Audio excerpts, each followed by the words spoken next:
जिंदगी का सबसे बड़ा धोखा यह है, हम सोचते हैं कि कमाया हुआ सुख हमारा अधिकार है और मिला हुआ दुख भगवान की सजा। पर सच्चाई उल्टी है। दुख वहीं भेजा जाता है जहां उठने की क्षमता हो, और भगवान वहीं ठहरते हैं जहां आत्मा हार मानने लगे।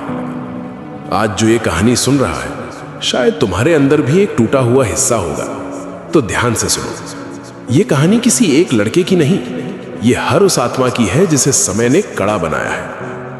एक लड़का, मेहनती, सरल, श्रद्धावान, पर किस्मत ने उसे सिर्फ इंतजार दिया और लोग ठहाके।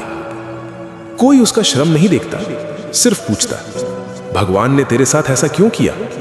और एक रात उसने आसमान से फुसफुसाया, महादेव, क्या मेरी भक्ति अधूरी थी? जवाब फिर भी खामोशी। पर वही खामोशी उसके भीतर एक नई चीख जगा रही थी, एक बदलाव की आग। वो टूट कर गिरा, पर टूटना उसकी पराजय नहीं थी, ये उसके अहंकार की मृत्यु थी। रोते रोते उसने पुकारा, अगर भटक रहा हूं रोक लो, अगर गिर रहा हूं पकड़ लो, अगर हार रहा हूं जगा दो। और पहली लकीर यहीं बदली। जब जिंदगी का प्रश्न क्यों मैं रूपांतरित हुआ, अब मुझे क्या सीखना है। ध्यान की उस रात उसे शब्द नहीं मिले, पर एहसास मिला, साधक, मैं तेरी राह बदलने नहीं आया, तू जिस रास्ते पर है उसी को पवित्र बनाने आया हूं। यह संकेत था, भक्ति भागने का द्वार नहीं, टिके रहने का व्रत है।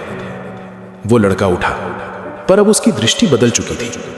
दुनिया जख्म दिखाती रही और वो अपने घावों में दीक्षा खोजने लगा। जिंदगी की असली चाल यही है, दुख मार्ग बदल देते हैं और भक्ति लक्ष्य। महादेव चमत्कार नहीं करते, वो इंसान के भीतर से पशु को हटाकर साधक पैदा करते हैं। जो राह टूटकर छूटी थी, वहीं से अब साधना का प्रथम चरण शुरू होता है।